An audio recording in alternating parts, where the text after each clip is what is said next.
Service in Norman has issued a tornado warning for central Cleveland County in central Oklahoma, west central McLean County in central Oklahoma, until 8:45 p.m. Central Daylight Time. At 7:55 p.m. Central Daylight Time, a confirmed large and extremely dangerous tornado was located near Cole, moving east at 15 miles an hour.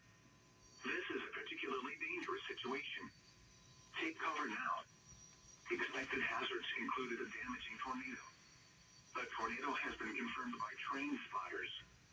The following impacts are expected. You are in a life-threatening situation.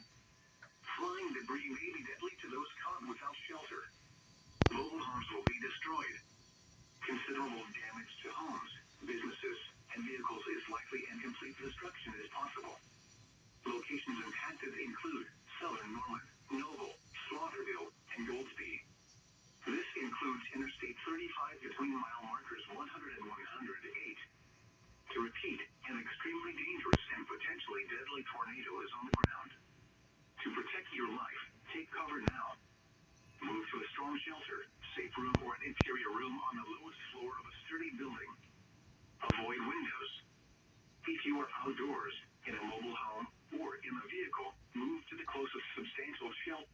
Protect yourself from flying debris.